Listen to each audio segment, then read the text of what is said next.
Friends, మనం ఈరోజు 'అఖండ 2' ఎందుకు ఫ్లాప్ అవబోతోంది అనేది తెలుసుకుందాం. ఇంకా 'అఖండ 2' అయితే ఫ్లాప్ అవుతుంది. ఎందుకంటే కలెక్షన్స్ అయితే సరిగ్గా రావట్లేదు 'అఖండ 2' మూవీకి.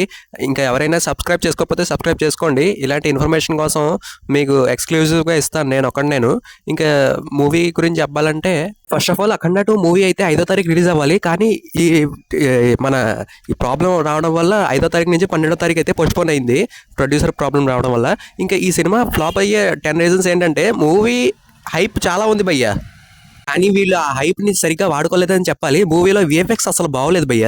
అసలు ఒక్క హిమాలయాల విఎఫ్ఎక్స్ తప్ప ఇంకేం లేదు. ఇంకా సినిమాలో చాలా ఇల్లాజికల్ సీన్స్ అయితే జరుగుతాయి.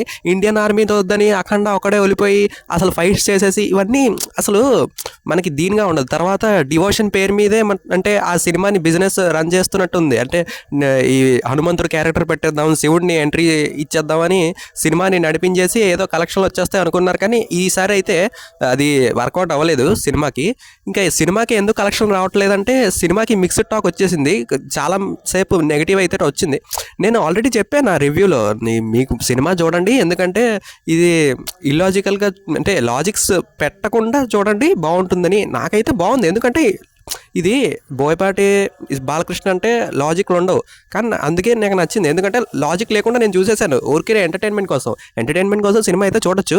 ఇంకా ఫ్లాప్ ఎందుకయిందంటే, చెప్తున్నాను కదా, విఎఫ్ఎక్స్ బాగోలేదు. తర్వాత ఈ ఉన్న హైప్ని సరిగా వాడుకోలేదు. నార్త్లో సరిగ్గా ప్రమోషన్ చేసినా కూడా స్క్రీన్స్ అయితే దొరకలేదు. తర్వాత మనకి సినిమాలో చిన్న బాలయ్య బాబుని సరిగా వాడుకోలేదు. ఇంకా సినిమాలో స్టోరీ అయితే లేదు.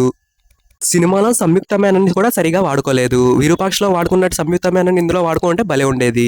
ఇంకా సినిమాలో హర్షాలి క్యారెక్టర్ కూడా పోయినట్టే. ఇంకా చాలా నెగిటివ్స్ ఉన్నాయి భయ్య. ఇంకా చెప్పుకుంటూ పోతే చాలా ఉన్నాయి. అందువల్లే సినిమా పోతుంది. అవతార్ 3 వస్తుంది. ఇంకా ఈ సినిమా కష్టమే, పోయింది అంతే.